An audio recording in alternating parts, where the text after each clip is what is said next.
Education টিকে আছাম চেনেলৰ সকলোকে স্বাগতম জনাইছোঁ। আৰু বন্ধুসকল, বহুত ইম্পৰ্টেণ্ট আপডেট হয় ITI ৰিলেটেড হয়। যোৱাকালি মই কেনেদৰে ৰেজিষ্ট্ৰেশ্যন কৰিব লাগে তাৰ এটা ভিডিঅ' দি দিছোঁ। নিশ্চয় আপোনালোকে বহুতে চাইছে, আৰু যিসকলে চোৱা নাই প্লিজ শ্বেয়াৰ কৰি দিব আৰু চাব। এতিয়া কথাটো হ'ল যে এইটো যিহেতু কাউন্সিলিঙৰ ওপৰত ভিডিঅ', বহুতে সুধি আছে যে মই অনলাইন কৰিলোঁ কিন্তু ট্ৰেড চিলেক্ট কৰিব পৰা নাই। একচুৱেলি ট্ৰেড এতিয়া চিলেক্ট নকৰে। এতিয়া এই যে সময়সীমা দিছে 14 জুনলৈকে, সেইখিনি সময় হৈছে ৰেজিষ্ট্ৰেশ্যনৰ সময় আৰু ভেৰিফিকেশ্যনৰ সময়। আপোনালোকে ভেৰিফিকেশ্যন কৰিব নিয়াৰেষ্ট ITIত যাব লাগিব, যাই কিনে ডকুমেণ্টছ গোটেইখিনি লৈ যাব লাগিব। ডকুমেণ্টছ কি লাগিব সেইটো মই কৈ দিছোঁ। এতিয়া প্ৰথম কথা, আপোনালোকক ডকুমেণ্টছ লাগিব। এতিয়া ডকুমেণ্ট বুলি কওঁতে যিহেতু HSLCৰ ৰিলেটেড হয়, HSLCৰ গোটেইখিনি ডকুমেণ্টছ আপোনালোকে লৈ যাব। মেট্ৰিকৰ এডমিট, চাৰ্টিফিকেট, মাৰ্কশ্বিট গোটেইখিনি লৈ যাব। তাৰে পিছত কাষ্ট চাৰ্টিফিকেটখন লৈ যাব। Caste certificate most important.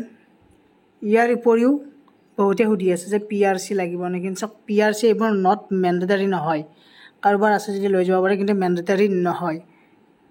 গতিকে ইয়াৰ লগতে যিখন আপোনালোকৰ এপ্লিকেশ্যন ফৰ্ম ওলাইছে, ৰেজিষ্ট্ৰেশ্যন যেতিয়া কৰিছিল, ৰেজিষ্ট্ৰেশ্যন কৰোঁতে যিখন একনলেজমেণ্ট ওলাইছে, সেই একনলেজমেণ্টখন লৈ যাব। ইয়াৰ পিছতে নেক্সট আপোনালোকৰ আছে কিছুমান কেণ্ডিডেটছ BPL থাকে। BPL কাৰ্ডখনৰ এটা ফটোষ্টেট কপি লৈ যাব। এইটো লগা হ'ব পাৰে, মানে যিসকলৰ আছে তেওঁলোকৰহে, যিসকলৰ নাই তেওঁলোকে নিব নালাগে BPL থকা। কাৰণ BPLখন যদি লৈ যায় তেনেহ'লে এডমিশ্যনটো ফ্ৰী হ'বও পাৰে। মানে এতিয়া এইটো নালাগে বাৰু এতিয়া ভেৰিফিকেশ্যন কৰোঁতে, কিন্তু এডমিশ্যনৰ টাইমত থাকিলে ভাল। ইয়াৰ লগতে আছে আপোনালোকৰ,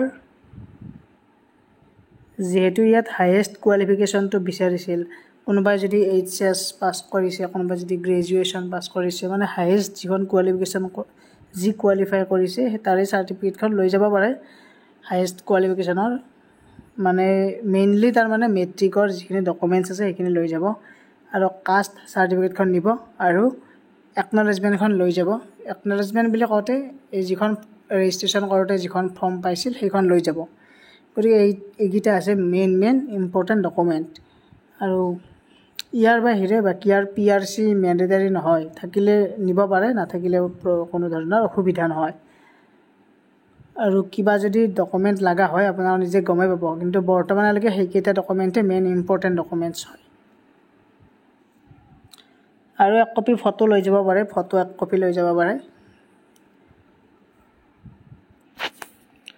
আপোনালোকৰ যদি কিবা কমেণ্টত সুধিব লগা আছে বা ইনষ্টাগ্ৰামত যদি সুধিব লগা আছে, মোৰ ইনষ্টাগ্ৰাম আইডি হ'ল TRIDIP3DIP, তাত চাৰ্চ কৰিলে পাই যাব। মোক মেছেজ কৰিব পাৰে, ফ'ল' কৰিব পাৰে, মই তাৰে ৰিপ্লাই দিবলৈ চেষ্টা কৰিম আপোনালোকক। গতিকে ভিডিঅ'টো এইখিনি আছিল, সকলোৱে শ্বেয়াৰ কৰি দিয়ক।